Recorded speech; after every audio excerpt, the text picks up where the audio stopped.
మేధావులతో round table సమావేశం కావచ్చు, ఉద్యోగ ఉపాధ్యాయులతో నిర్వహించిన సదస్సులు కూడా వారికి పాల్గొని ప్రభుత్వాన్ని కనువిప్పగలిగే విధంగా, ప్రభుత్వాన్ని ఎడ్యుకేట్ చేసే విధంగా, ప్రజల్ని ఎడ్యుకేట్ చేసే విధంగా వారి యొక్క ఉపన్యాసాలు కూడా కాకుండా ఎంటైర్ గ్రామ స్థాయి వ్యవస్థకి, రెవెన్యూ వ్యవస్థకి అండగా నిలబడి ఆ ప్రభుత్వానికి శత్రువుగా మారి ఎన్నో దాడులకి సైతం ఎదుర్కోవాల్సిన పరిస్థితి వచ్చింది.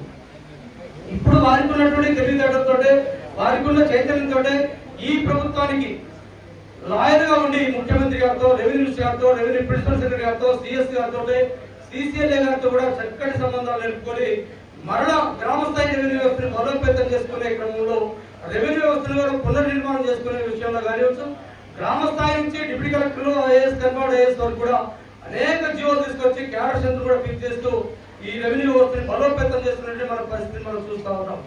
ఇలాంటి మహానీయుడికి ఈ రోజు ఎంటైర్ రెవెన్యూ డిపార్ట్మెంట్ దాసోహం అంటా ఉంది.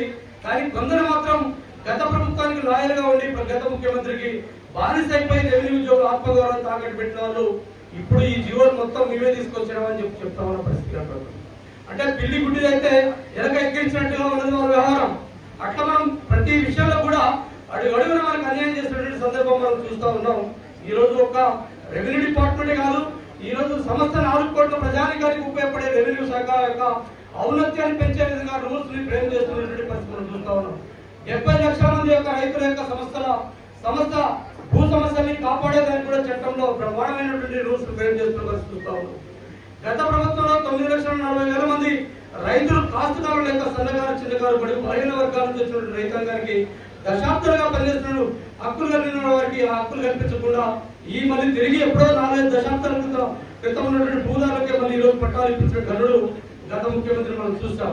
ఈరోజు 18 లక్షల మంది రైతులకి చిన్న చిన్న సమస్యలు పరిష్కారం చేయక ఎన్నో ఇబ్బందులు పెట్టిన పరిస్థితి చూస్తా ఉన్నాం. స్థూలంగా ఇవన్నీ చూస్తే ఎంటైర్ ఈ రాష్ట్రంలో ప్రజానికం మొత్తానికే కాదు, సమస్త రైతులకు కూడా మేలు జరిగే కార్యక్రమంలో ఈ రోజు భూభారతం తీసుకొచ్చిన దాంట్లో మన ఆత్మీయ అన్నగారు కీలక భూమిక పోషించినందుకు చాలా గర్వపడుతూ ఉన్నాం. భవిష్యత్తులో కూడా ఈ ఎంటైర్ రెవెన్యూ డిపార్ట్మెంట్ ద్వారా సమస్త సమాజంలో సమాజ నిర్మాణం కోసం వారు చేస్తున్న కృషి మనం శ్లాఘించాల్సిందే, గౌరవించాల్సిందే. భవిష్యత్తులో కూడా మన నాయకుడిని బలోపేతం చేసుకొని ఈ రాష్ట్రంలో ఉన్న సమస్త 40,000 మంది ఉద్యోగుల్ని ఆయన గాఢంలో తీసుకోవడమే కాకుండా ఈ రాష్ట్రంలో ఉన్న సుమారు 9 లక్షల మంది ఉద్యోగ ఉపాధ్యాయులు, అవుట్సోర్సింగ్ కాంట్రాక్టర్స్, రిటైర్డ్ ఉద్యోగులు కూడా వారు జేఏసీ నాయకత్వంలో తీసుకొచ్చి తప్పకుండా బలోపేతం చేసుకున్నట్లయితే ఈ రాష్ట్రంలో ఉద్యోగులకి, పెన్షనర్లకు కూడా సుభిక్షంగా ఉండే అవకాశం ఉంది.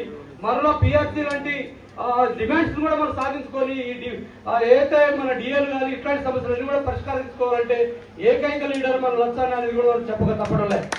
ఈ రోజు ప్రథమంగా ఇంత గెలిచి నచ్చగలిసారనే పద్ధతిలో ఈ రోజు రెవెన్యూ డిపార్ట్మెంట్ ని బలోపేతం చేసుకొని రెవెన్యూ సమస్యలన్నీ కూడా పరిష్కారం చేసుకున్న తర్వాత ఇతర డిపార్ట్మెంట్ ఉద్యోగుల యొక్క సమస్యలను పరిష్కారం చేసుకునే కార్యాచరణ తీసుకున్నందుకు అన్నని అభినందిస్తా ఉన్నాం. అన్నకి అత్యంత మహారాజులు అందరూ కూడా